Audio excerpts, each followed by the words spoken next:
Good afternoon, everyone, and welcome to the Unit 14 of Managing Brands Over Time across Geographies under Block 4. Today, we are going to look at how the brand's approach is tweaked to building global brands. Most of the discussions that we had in the previous units were looking at brands in the markets where they are operating, in which they are manufactured, they are offered to the markets. Today, we are looking at the global market scenario and how brands brace up to the opportunities across the global opportunity. Uh, we will be in today's unit. We'll be talking also about a standardized and a customized marketing strategies that are adopted with respect to brands for marketing them in the international market or the global market. We'd also explore the various strategic options that are available to brand managers and how to manage the brands over a period of time. Because we are looking into brand sustenance, brand equity, and brand value, which can be leveraged upon in the future course of time. So we are looking to the first thing is as to the how the international markets look into. Take a sneak peek into the Interbrands rating of the top 100 brands, just to show you a glimpse of that picture. In 2021, if you see here, Apple, Amazon, Microsoft, Google, and Samsung were the top five most valuable brands of 2021, as founded by Interbrand, one of the leading brand consulting firms based out of UK. It was followed by various other brands like Coca-Cola, the Toyota, Mercedes-Benz, McDonald's, and the Walt Disney Company. Now, all these top 10 agency brands which we are talking about are definitely big global brands. When you talk about global brands, one thing that runs consistently or common factor among them is about their global footprint, the presence across the globe in every nook and corner of the globe. And they've been able to leverage that very well to make the brands stay in the marketplace and give better returns to the organization. But the reason why brands would expand or get into the global markets or in the international markets, the reasons can be varied, and we would like to look at some of the reasons that we are looking at. As you can see here in the in the local market, when the competition hots up and the markets become saturated, that would definitely call for the brand managers to look for greener pastures outside the domestic market. And maybe the market is also becoming sluggish in the domestic market, and you need to know if there are existing untapped potential which is existing in the international market, which can be looked upon for enhancing the brand's presence in the international markets. Currently, if you look into thanks to the aviation industry and most of the liberalized policies which are adopted by the countries across the globe, it has also given rise to a huge mobility of for target customers across the globe.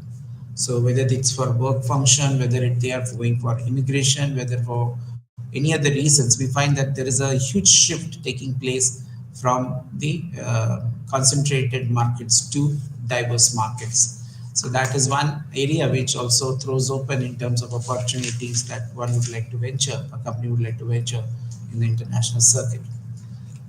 Secondly, we're looking into if you're looking into cost of production being controlled, obviously certain markets across the globe provide economies of scale thanks to the legal protection which is given by the company, governments out there, or ease of doing business. So that what propels them to set up their units there and can offer those products in those markets. Obviously, it is definitely a reduction of business risk so that you do not concentrate on only one market. It's a domestic market for your business purposes. One has to look into the opportunities propounded by the international markets as well, which means there are plenty of opportunities of varying degrees of challenges built into it. But let's look into the phase of internalization, internationalization. It does not happen in one go that a firm would focus from a domestic market to the global market in one shot. There is a phase in which they would like to grow into the internationalization process. So we will look into that in tandem. So when you look into the first step that a company a company would look for reinforcing reinforcing the desire to go to the other country for whatever reasons that we talked about would be to identify as a market or a country which the brand can enter. Obviously, things like market potential needs to be assessed. How easy is to enter that market? What is the ease of doing business? What is the kind of infrastructural facilities? And what are the taste and preferences of the people whom we are targeting exist in those countries? Also looking at the various presence of competitors in that marketplace and what are your capabilities in servicing that market in terms of conveniences. So this is the first step. Next, we move to is the modus operandi in terms of how do we enter that market. And when you look into that, it could be situations like it could be here the government might step in and say that okay, would they encourage direct investments, full control investments, or they're looking into joint ventures, tie-ups, or strategic alliances with the local partners so that they can help to the local businesses also to flourish along with the global partners. So in India, you'll find in certain sectors we have we are allowed to only enter in terms of joint venture. For example, the insurance market. So there are many other areas where in Gulf countries, if one wants to get into the Gulf market, they would essentially look into joint partnerships in JVs, so that they can both can leverage upon the opportunities that is existing in the international market. Uh, but then, having said that, the companies may choose to enter not full hog, but go in a smaller way of starting from a smaller amount of product range to a larger and to a larger extent as we go along, given the response from that market, and also the kind of entry that you need to make and what kind of portfolio, what kind of product portfolio you need to establish there is the critical function that one has to look into. Once we have identified the market entry process, next comes is the how would the firm basically tweak or customize or change the marketing strategy of its brand so that it is there in in the international market as a potential player. And over the period of time, it may also acquire new brands from the local market. They may get into acquisitions and mergers with local markets for enhancing the portfolio in those marketplaces. If you see Nokia's experience, they did get entered into the mobile handsets, and when they entered to increase the market penetration, they did capitalize on the low affordability to cater to the low affordable segment because they were very strong in the feature phones. So while in the initial stage of its entry in the market, Indian market, most of the products were being brought from the outside, from the host country or from the country where it was home country where it was manufactured. But later on, they put up their own infrastructure out here to cut down the costs and be able to cater to the market well. Then comes the question of once you have established that, how do you get experience of the international markets? It may talk about in those markets, when you're looking into the criticalities which are existing in those markets, one has to understand whether we need to put up an infrastructure, whether we need to have a distribution network of our own, or should we have a piggy banking on the existing players. And obviously, when we are looking into the geographical locations across the globe, this part of the internationalization process calls for a major effort in terms of investments. So allocation of resources, putting money into the blog, these are some of the objectives that brand managers have to grapple with before they are going for the enhancing their presence in the international market. Last but not the least, when the local market concerns should be looking into how they are looking into a globally aligned strategy, because most of the markets are slowly opening up. So the degree to which most markets open up would also talk in terms of whether the company would like to open up in a slow manner or would like to take care of their opportunities as are provided to them. There are few cultural contexts which comes into the when you are talking about the global market scenario, especially when you deal with very small things like the emotional aspects of the culture, the rituals, the kind of the, the kind of lifestyle that they have. One need to dive deep into that in order to make your the digital the globalization concept a reality. Most of them have been Capcom, for example, Apple, when it entered, in, as you can see in the example here in 90s, they wanted to bring the global appeal of the brand to the markets where they were operating. So they took the help of taking legendary names like John Lennon, uh, Gandhi, Martin Luther King, Einstein, basically to push or to convince or to make a compelling, connect with the people out there. Now, there are a few other things which are also critical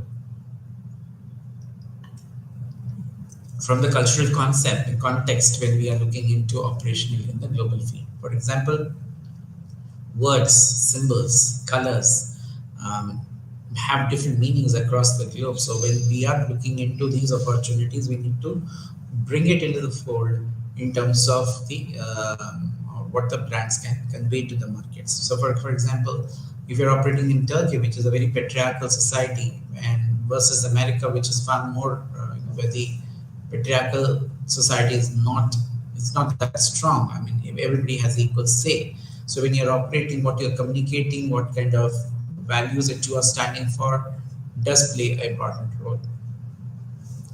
Uh, for example, there are a few more examples which have been given here. I would like to reiterate that, which basically talks about the cultural aspects being very, very important.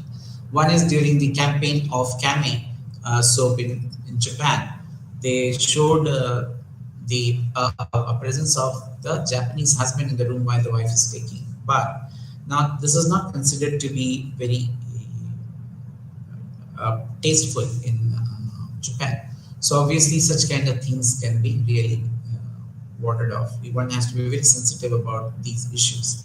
Uh, like another good case is that of a software which was introduced in Gulf, carried something on stars with pointed on it with an attractive label, and the Arabs rejected outright because it was perceived to be that the stars with some kind of a tag on pointed stars pointed out to the Israeli kind of stance. So they felt that anything that is pro-Israeli is hated upon in the Gulf market. So obviously, even if it is the product was good, it did not connect with the because the kind of symbols that we use was not in sync with the market requirements. In Taiwan, for example, Pepsi came up with say uh, coming alive with Pepsi. So yes, it was something which was talking about an adrenaline rush respected to the brand, but when it got translated in the local language at Taiwan, it says that as if you are Pepsi will spring up people from the dead like their ancestors. So it evoked a very different kind of response from the customers, and customers disengaged with the offer. So one has to be a little bit more sensitive looking to the dynamics of the international market. If you look into the kind of strategy that the approaches that are available to marketers in case of the global marketing opportunity, primarily hinges on two parts. Basically, it looks at us as you look into the opportunities and enter multiple geographies, you would be dealing with either standardization or we would be looking into customization. Understanding when you're talking about standardization, everything gets more or less the same brand with the same brand identical position, the same offering, the benefits. which are universally correct or universally standardized, can be considered are provided in the international market. But then this marketing strategies also has certain advantages and disadvantages. On the other hand, the other extreme, if you're talking about highly customized approach, where you're talking in terms of how the brands can basically be tweaked or can be customized to the elements of the marketing, that is the local cultures have to project, or the taste and preferences of the markets of where they are operating. So these are two extreme. One is talking about standardization, the other one is talking about a customization. There are very much advantages and disadvantages also, but we're looking at the advantages of a standardized approach. So in a standardized approach, the biggest advantage that you get is in form of the cost, because you achieve cost efficiency in the home country, and you would like to offer that across the globe as well. So obviously your cost implications come down significantly. And of course, you don't have to, if you're talking about a standardized product which is meant for the globe at large, yes, you may have to invest money into R&D, but the point is that is not going to, it is not going to change according to the global diversities. Like for example, a smartphone, the example that has been given here is all that of Apple. Wherever you talk about the Apple design, identical patterns, the pricing, the promotion, more or less remains the same.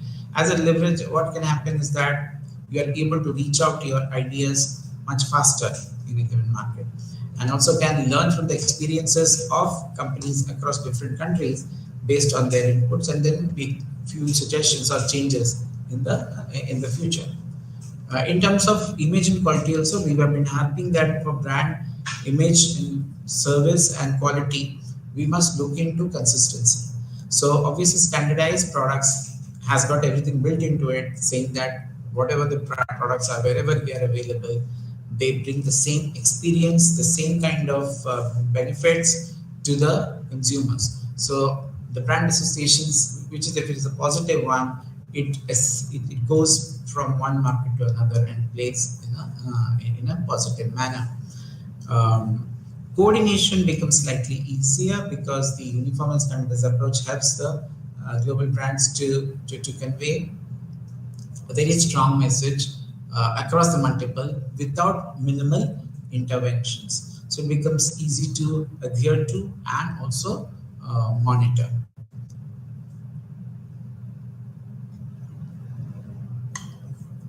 But customized approaches, I would say, is the call of the day, where most of the global brands talk in terms of changing their strategy according to the needs of the customers of different market. Because ultimately, when you look in from a marketing perspective, we must offer brands which are relevant to that market. So obviously, it calls for some amount of changes, some amount of tweaking, change in their stride in the strategy. So we need to understand that across the globe, the socio-cultural fabric, the lifestyles, and the way people think about also changes significantly. So one has to keep that in mind while you are extending or when you're customizing your products in those markets or brands in those markets. Another thing is that you can tweak your strategy if you're following a customized approach according to the law of the land, across what kind of tariffs or what kind of taxes that would be there. You adapt your strategies much faster than in case of a standardized model. So obviously, a case in point would be that most of the electronic equipments which are offered in the markets are governed by government regulations in terms of what is the kind of electric voltage requirements would be there. So if you are into electrical equipment manufacturing business, obviously that needs to be looked into, or converters have to be provided for people who are entering those markets. And obviously it talks about the accepting the rule of the land, and as well as tweaking their own strategy to make it more acceptable. In terms of infrastructure, I think it is very, very important that the resources, the infrastructure, or the support across the different markets are not the same. So when it comes to a kind of a global marketing, efforts, there will be differences in marketing infrastructure. So one, if you are following a standardized approach, obviously it will be a problem for you in terms of establishing that in the marketplace. So certain amount of tweaking would be required. Case in point is that in India, for example, because the electrification may not be there, we may have to go for other alternative mechanisms for the advertising campaigns, which could be like participating in a fair and talking about uh, some kind of radio is very common. So we talk about community radio programs instead of going for the other high-end, high decibel campaigns, which may not be actually applicable in those areas. We should also look into the local competition. For example, in case of, I've already explained in the surf example, mostly in other markets, surf fights with Thatcher rival or Coca-Cola with Pepsi. But in India, when they came here, they found that there are other local products which are equally good or could give a threat to them. As a result, they had to acquire, like Coca-Cola acquired Thumbs Up. That is a very common thing. In case of HUL, Surf and Ariel, I think we found that a local market player like Nirma posed a big threat, and they had to counter it by giving some kind of a real response in form of wheel. And obviously, you have to understand the local competition to fight back the marketplace.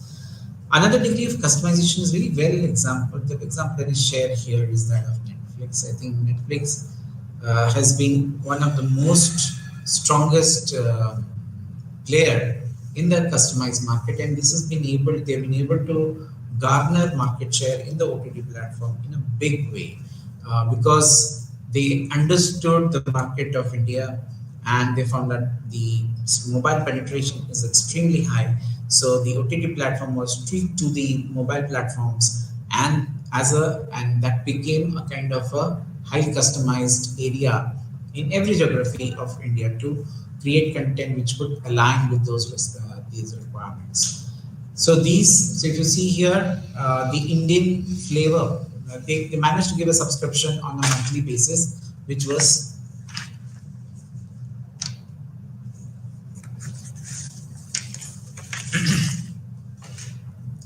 so one has to understand that they had to keep a monthly subscription for to offer to the market and to the consumers. As a result of which, what happened? Customers could link up with the monthly usage. So what they did was, instead of giving a yearly package, they customized it to the Indian requirements. As a result of it, the Indian consumers could use it more often rather than going for a larger product. And also, not only that, they brought in a lot of changes in their content which was Indianized, so that the local population could appreciate their efforts and could get better acceptance for their products and services. Let's look into the marketing strategy.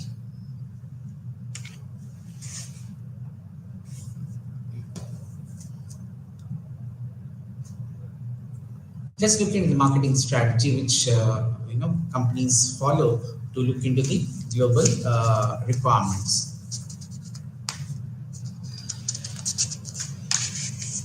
I would like to take an example here. I will show you here in the graph. As you can see here, we'll take two examples of a firm which is following a customized approach. A is following a customized approach. B is following a standardized approach. And across the business functions, as you can see, what can be the kind of leverage? If you see, this is taken from Welch and Hoff. As you can see here, the standardization, whether it has been accepted in partial or in full.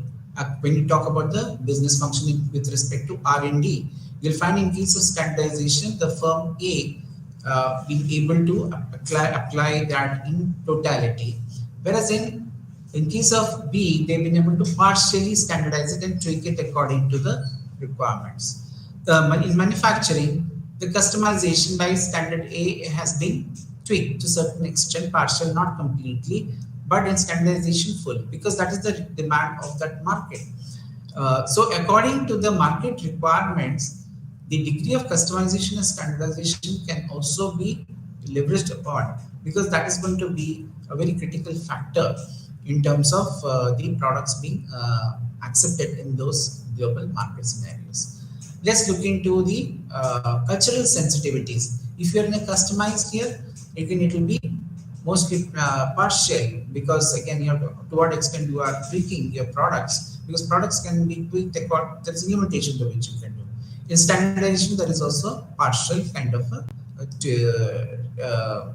impact in terms of the products being offered to the marketplace. But cultural sensitivities are mostly has to hinge on certain degree of connectedness with not only the functional aspect of the product, but the emotional aspect of the culture. So that is going to be a critical part of the marketing communication that the marketers engage in order to connect with the customers. If you look at the product design, obviously it needs to be in case of A, which is a standardized model, obviously it could be standardized completely, but in case of B, which is customized, you could look into certain amount of tweaking, so it could be partial tweaking. In terms of price, more or less, if you're talking about customized, it will be more or less A is mostly standardized, so it will be mostly customization will be very less. But in terms of B, which will be I'm sorry, A is more customized, so it will be partial, but in B it will be standardized because it is mostly fully standardized. So price will remain more or less same, because in the standardized model you don't change it. In case of promotion, obviously B would face problem will be partial customization, because though they are following a standardized model, some changes need to be done, so there will be partial amount of improvement. In case of A, which is highly customized, the distribution would be very tweaked to the market requirements. But there will be, in case of a standardized model, it will be slightly, the distribution strategy needs to be a little bit partial, according, not, I would not say completely partial, but yes, to whatever extent, because the global market scenario also is of critical whether they have those kind of capacities to offer. In case of in markets which are open markets, where there is a single amount of degree of differences, you find that in terms of certain markets, you will find that the standardized models are much better compared to the customized model. But generally, customized models are, wherever you will find that there is a standardized model, it should be there. It should be fully or partially implicated in all the countries, maybe on in different countries looking into the requirements. In terms of customization, there has to be a very small portion which needs to be standardized, whereas majority of the customization has to come from in terms of which country they are operating in. So this global marketing planning matrix help depending upon whether you are adopting a customization or a standardization process.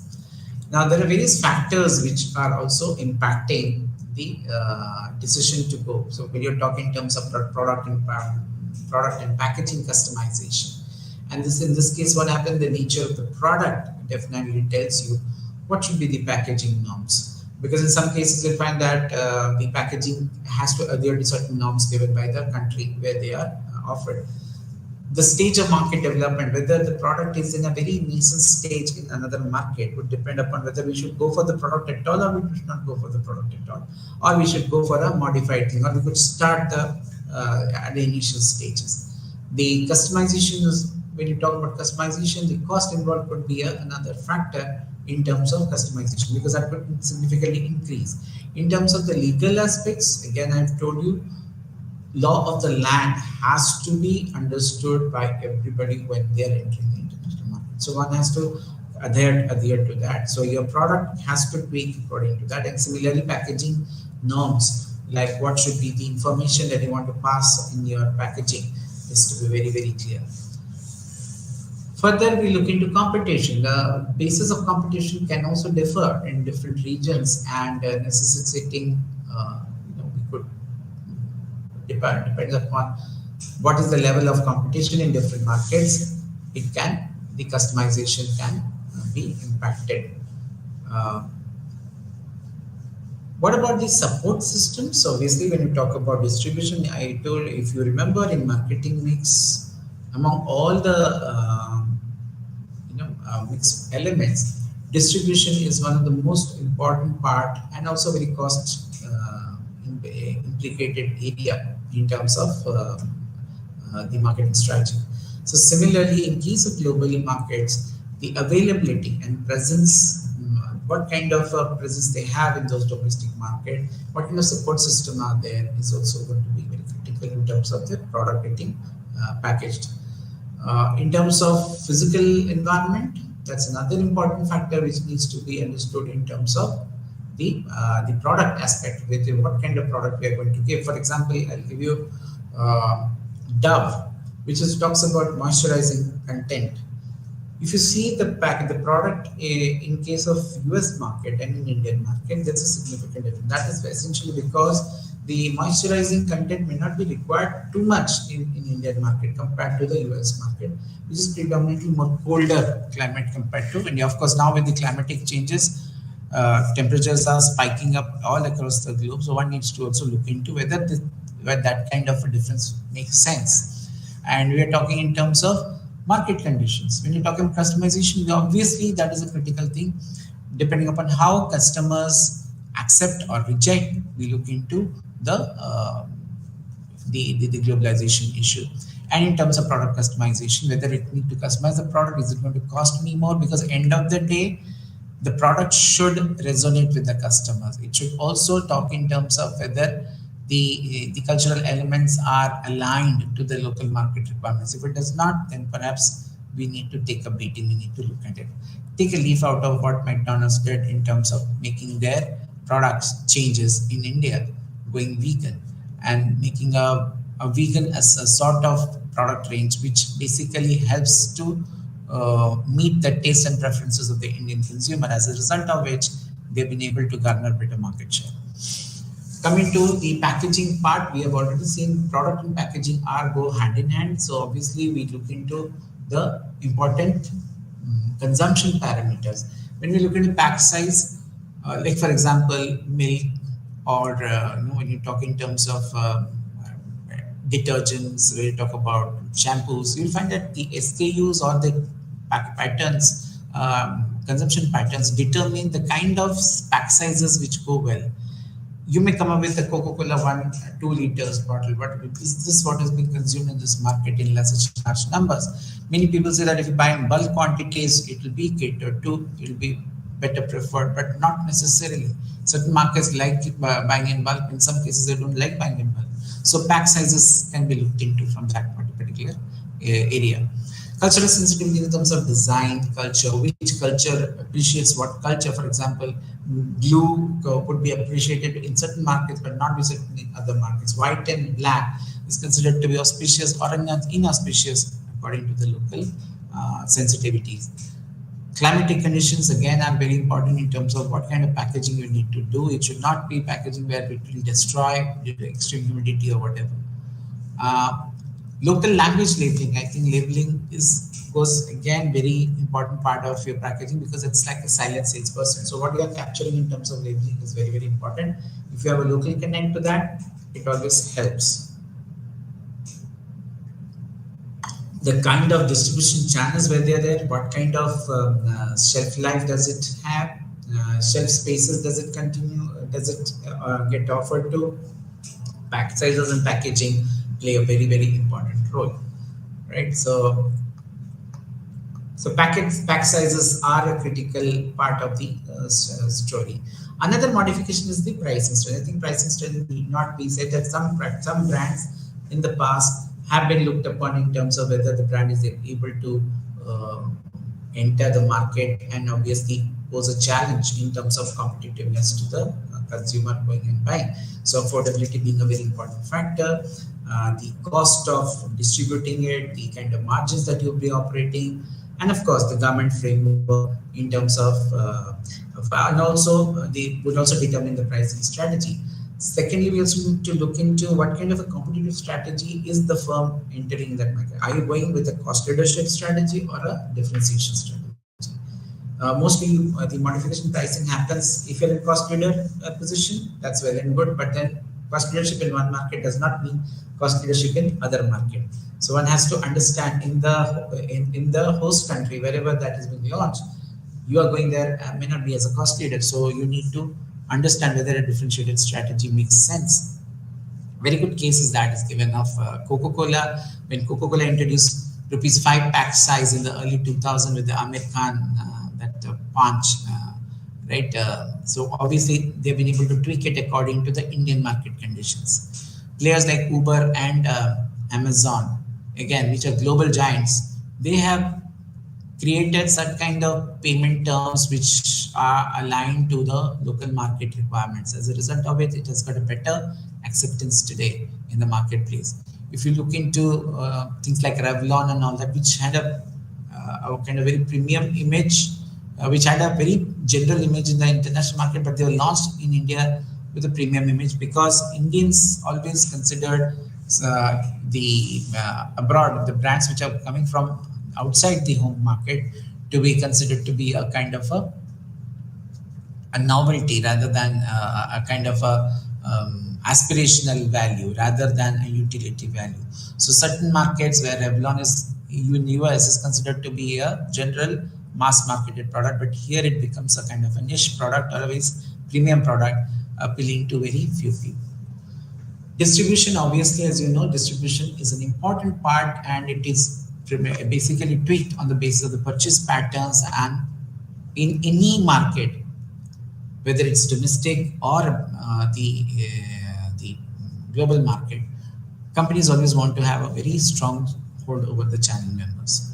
So how are the channel members mapped out? If you're going through a kind of a joint venture with them, what kind of things that will go into that? What kind of regulations are there? Where are the warehouses? What are the transportation facilities? What kind of infrastructure they have? All these play to the impacting the distribution strategy in the marketplace. A few changes as you can see in case of lubricants, Castrol, hellbent looking into the Indian market conditions. It was found that instead of selling in the petrol pumps, they found other alternative distribution outlets to sell that. And if you see in Japan also, most of the when Kodak wanted to enter the market, the local competitors put up so much of barriers that they had to look for alternate mechanisms to reach out to the target audience. Coming to the communication, which is the promotion part, again, as I told you, what you are going to profess is going to be very critical. So we look into what means where, the cultural elements, the sensitivities, because what is being contained in your ad is of critical importance in the other market. So the brand positioning and communication may have to be standardized and may be tweaked according to the market condition. For example, Amazon launched the Apni Dukan campaign, where the first time offline shoppers, they, instead of looking at Amazon as a foreign entity, managed to perceive that okay, it's something which is easily they can associate with, and it helped in reducing that risk perception in the minds of the people. KitKat, in other words, is a very classic example of KitKat. When it entered in the Japanese market, they found that if you can change it, instead of taking a break, it was considered break should be more in terms of if you talk about breaks in your communication, it can be having a negative impact. So what they said that they found that in Japan there is something called an entrance examination that students go through for getting into the college. So that's called Zuken. So they identified this entrance examination where larger number of Japanese students went into appearing that. So they said that, and they named KitKat as Kitokatsu. So which meant is it's a sheer win. So when you associate slightly changing the logos, what happens is that it has got a better acceptance in the marketplace, and in the process have better results in those places. In fact, the sales shot up by 150% in those markets.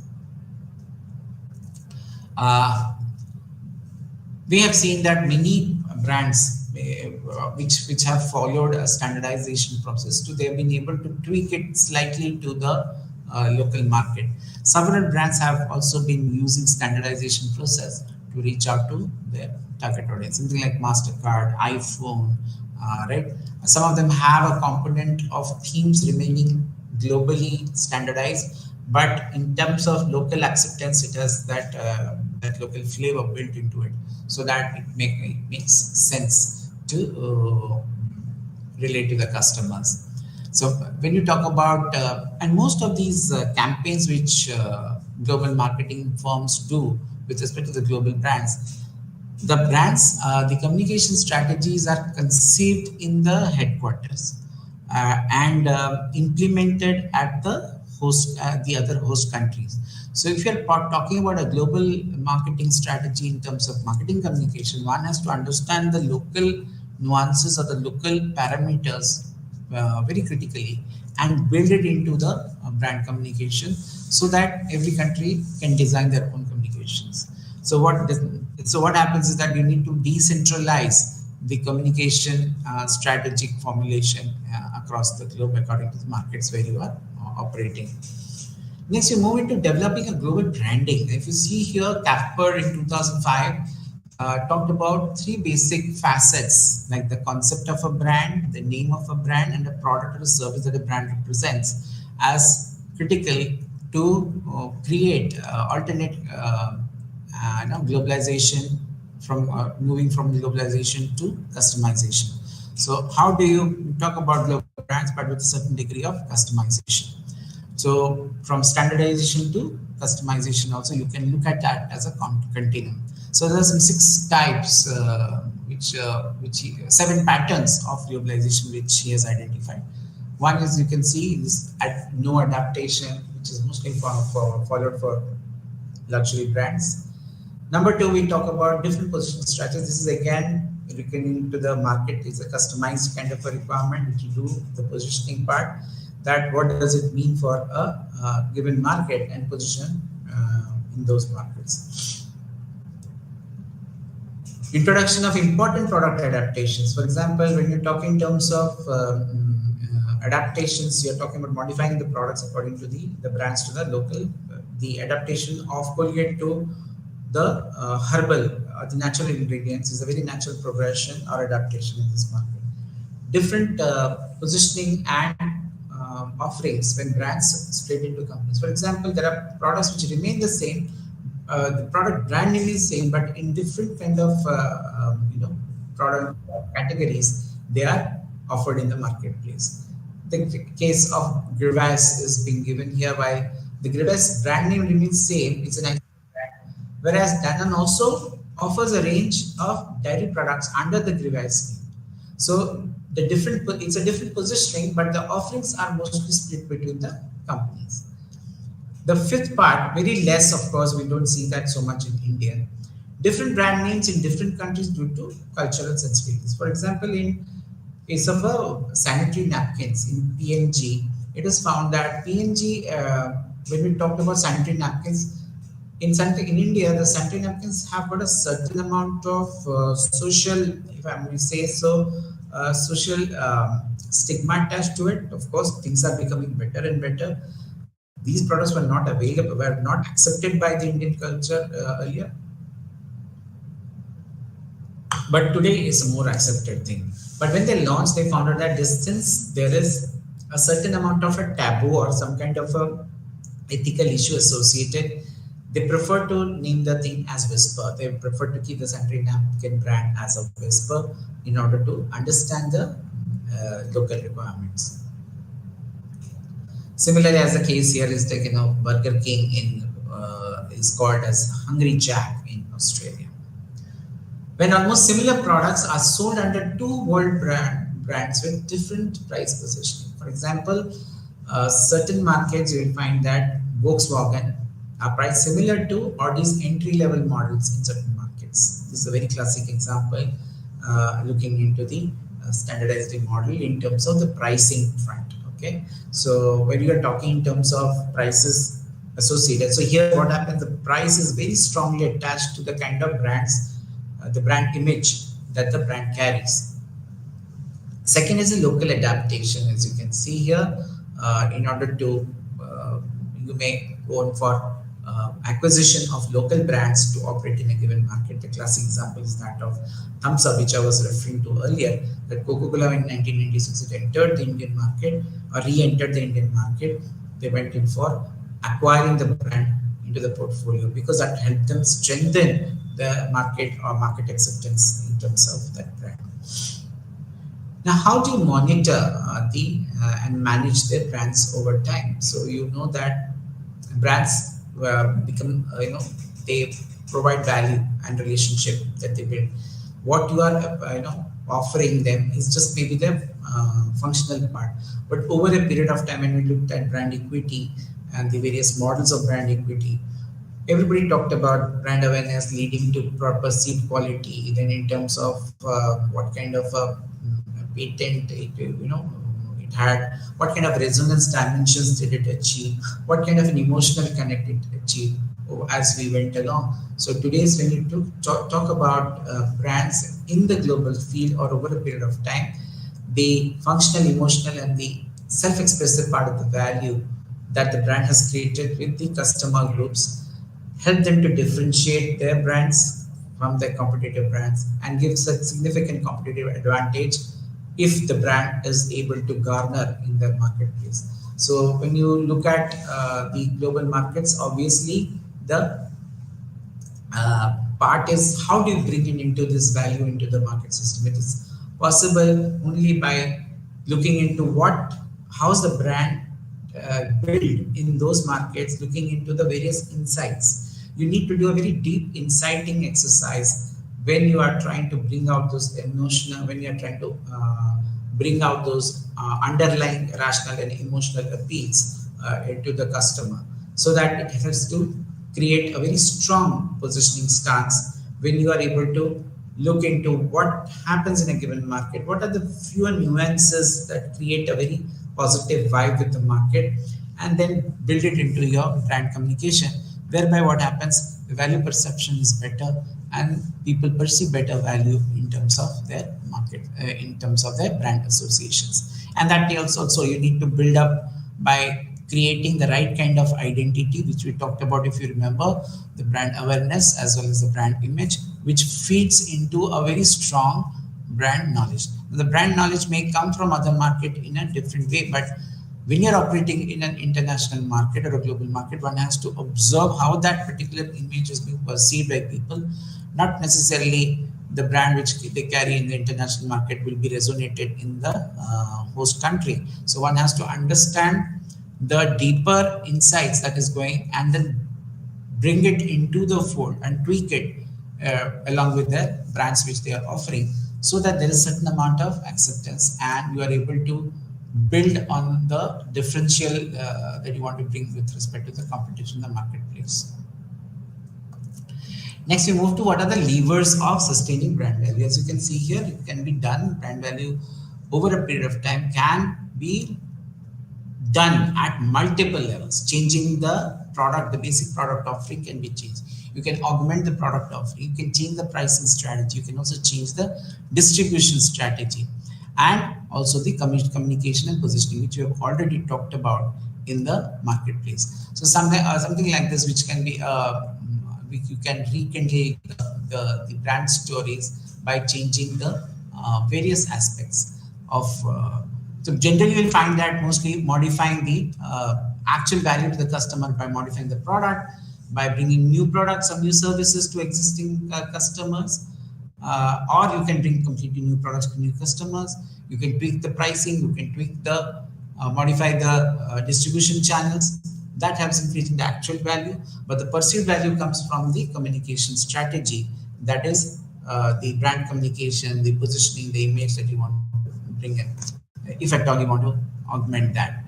Now, the need for augmenting brand offering comes from that you need to be able to create more value with the customers where you are operating. So in order to sustain and value and growth, brands should look at improving their products within their existing product categories, as well as adding new products to the markets, and also look at the price strategies which are there. McDonald's came in for, as you can see, we brought in changes in terms of meals, breakfast meals. They also brought in something like um, the the the kind of products for corporate lunches for the people. Looking into the breakfast meals with the brand, they wanted to make very healthy additions so that it does not look very greasy, according to the Indian. And of course, many mothers did not like to associate with this greasy kind of a thing. If you look into, they have also gone into extending their product lines in terms of being associated with food joints, with amusement parks, where they come as a kind of a strategic partner. So that also gives them a leverage in terms of being associated with the various products that the customers engage with. We look into the augmentation part of offering, where we are looking into two parts. We are looking into existing customers. Like if you take India as a market, many modifications of the products have been done to in order to cater to the Indian market. If we talk about Amazon, which was playing mostly into the shopping basket, they have looked into entertainment as another progression. So they are offering to the existing customers new offerings in the marketplace. Asian Paints, they are, if you see it, they are no longer talking about paints alone. They are also looking into how they can help you consult while you are, what kind of colors, shades, everything. They bring in consultant to the home and also help them in painting process. So altogether, very different experiences. Cadbury's from Mondelez in India, they've been able to create a completely new category of offerings in terms of Kuch Meetha Ho Jaye, or the celebration of life campaign, wherein they brought in how the chocolate can be used for different occasions to celebrate life. And so obviously what they're doing is they're bringing in from chocolates to dry fruits and trying to tweak the product categories in order to create better association with the marketplace.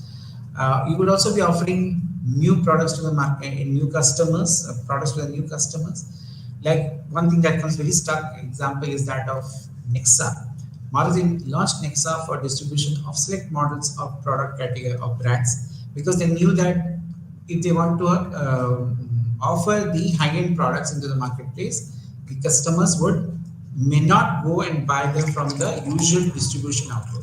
So they created an altogether different kind of a distribution network to cater to the customers by giving them superior customer experiences, giving them better services out there, much more personalized than what they would get from another outlet, which does not come under Nexa. So Nexa showrooms were branded to give a new experience in terms of distribution.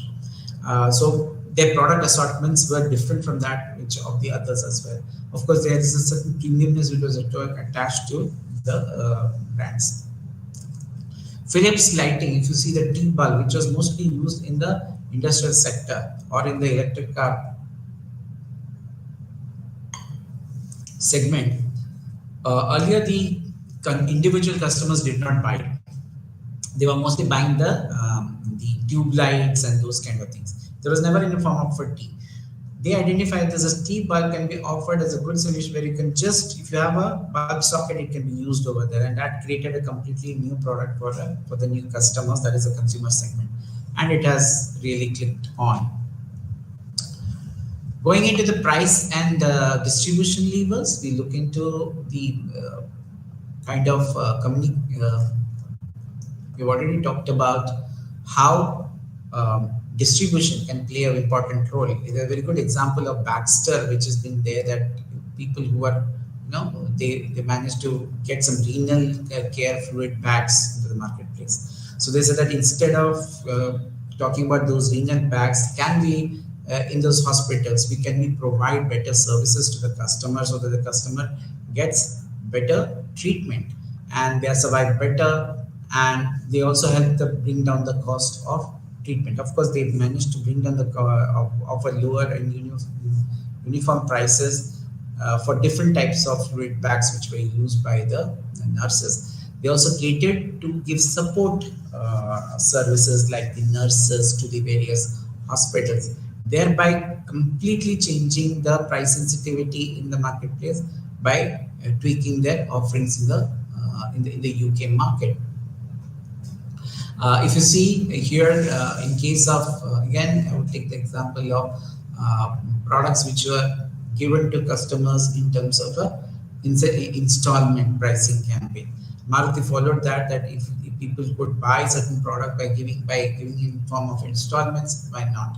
So those kind of alternate financial schemes were worked out to give better reach to the customers. Uh, Earlier, when you look into the distribution part, distribution is one of the most important levers in terms of enhancing the brand value. We talk about Colgate or HUL. They've been able to reach out to the hinterland of India by really successfully putting the self-help groups of from rural women who go door to door to sell products in villages, and also helps them identify untapped markets and reach out their products to the untapped markets, which was hitherto not possible by the retail counters themselves. So that is again talking in terms of tweaking it for the various geographics. So the last but not the lever, which we talk in terms of the communication lever, is a very powerful tool for marketers. And because most of the campaigns that they work out, you will find that this is where the perception comes into play. Brands like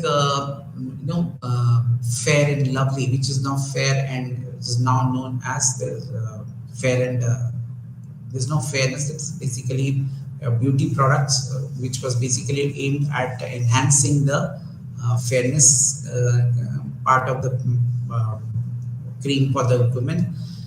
It created a completely new target segment because in this market, in Indian market, women's skin was considered to be a very important thing when it came to marriage. For example, as a child grew, if the child was not fair, they found that Fair and Lovely managed to was considered to be almost like a in thing which was there. It created a very strong position in the marketplace, the core benefit of a glowing skin or a fair skin to the customers. But today's market, of course, those have been criticized very heavily that we are trying to impose racism, and today HUL has changed the name of its brand name the word fair has been dropped from the brand, and where they're looking into only talking about the feeling good factor of the customer. Uh, when we talk about open happiness campaign, something which Coca-Cola adopted it. Um, Open happiness was considered to, if you talk about Coke, in terms of Coca-Cola, what different can it make? So they thought of, always we find that there is an effort to build more value by associating with the right kind of takeaways.